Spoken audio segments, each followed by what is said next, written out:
بسم اللہ الرحمن الرحیم۔ معزز ناظرین السلام علیکم ورحمۃ اللہ وبرکاتہ۔ معزز ناظرین، اللہ تعالیٰ نے قرآن کریم میں فرمایا ہے کہ جو میرے نیک بندے ہیں شیطان ان پر غلبہ ہرگز نہیں پا سکے گا، مگر جب ایک نیک بزرگ کا شیطان سے مقابلہ ہوا تو شیطان نے اس بزرگ کو زمین پر گرا دیا اور ان کی چھاتی پر بیٹھ گیا اور غلبہ پا لیا۔ ایسا کیوں ہوا جانتے ہیں اس ویڈیو میں۔ ایک نیک بزرگ کے گاؤں میں ایک درخت تھا۔ اس درخت کی لوگ پوجا کرتے تھے، اس کو سجدہ کیا کرتے تھے۔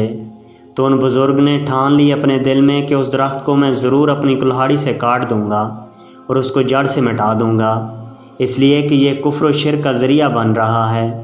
اسی نیت کو لے کر اپنے گھر سے نکلے۔ راستے میں ان کو شیطان انسانی صورت میں ملا۔ اس نے پوچھا، کہاں جا رہے ہو؟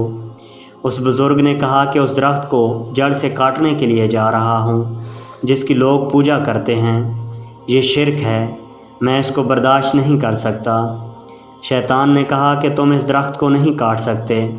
انہوں نے کہا کہ میں ضرور کاٹوں گا، یہاں تک کہ دونوں میں تکرار ہوئی اور دونوں ایک دوسرے سے گتھم گتھا ہو گئے۔ بزرگ نے شیطان کو زمین پر گرا دیا اور اس کے سینے پر چڑھ کر بیٹھ گئے۔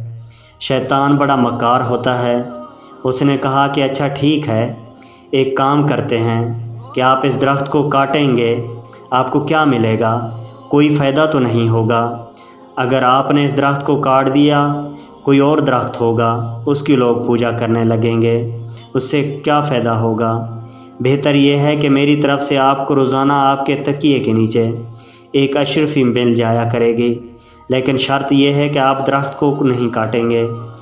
ان کو شیطان نے بہکا دیا کہ ہاں، درخت کو کاٹنے سے کیا فائدہ ہوگا؟ ایک درخت کو کاٹ دیا جائے تو دوسرا پیدا ہو جائے گا، لوگ اس کی پوجا شروع کر دیں گے، لہٰذا بہتر ہے کہ اس کو چھوڑ دیا جائے۔ اور یہ کہہ رہا ہے کہ روزانہ ایک اشرفی تکیے کے نیچے سے ملا کرے گی، یہ تو بہت اچھا ہے۔ اب شیطان نے روزانہ ایک اشرفی تکیے کے نیچے رکھنا شروع کر دی۔ صبح کو اٹھ کر دیکھا کہ واقعی اشرفی ہے تو بزرگ دل میں خوش ہوئے، یہ تو بہت اچھا ہے۔ 2-4 دن اشرفی ملتی رہی، پھر شیطان نے ایک رات اشرفی ان کے تکیے کے نیچے نہیں رکھی۔ تکیہ اٹھا کر دیکھا، اشرفی نہیں تھی۔ بہت غصہ آیا، بہت ناراض ہوئے، فوراً کلہاڑی اٹھائی اور چل دیے کہ آج درخت کو ضرور کاٹوں گا۔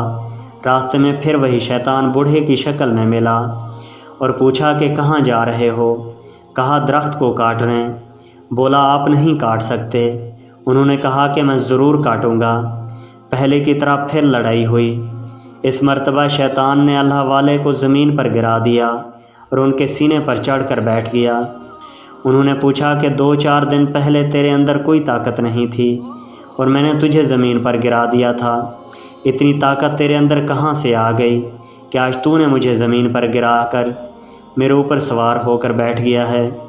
شیطان نے کہا کہ پہلے تمہارے اندر ایمان اور ایمان کے اندر جو اخلاص تھا اس کی طاقت تھی کہ تمہارا عمل خالص اللہ تعالیٰ کے لیے تھا، لیکن آج اشرفی کے نہ ملنے پر جو غصہ آ رہا تھا اس کی وجہ سے تمہارے اندر وہ اخلاص اور وہ للہیت نہیں رہی جو معجزے سے شیطان کو مغلوب کر سکتی۔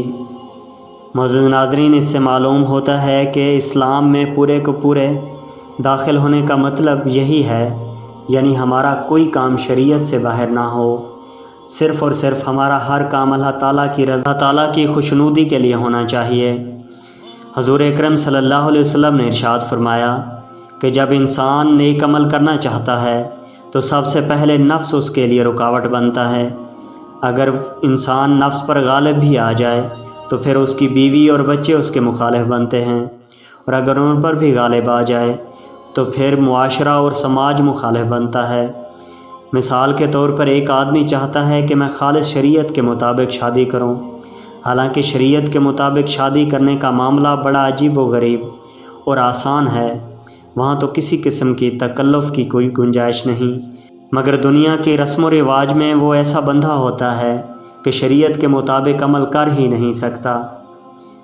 آخر میں دعا ہے کہ اللہ تعالیٰ ہمیں خالص اللہ تعالیٰ کی رضا کے لیے عمل کرنے کی توفیق عطا فرمائے، آمین۔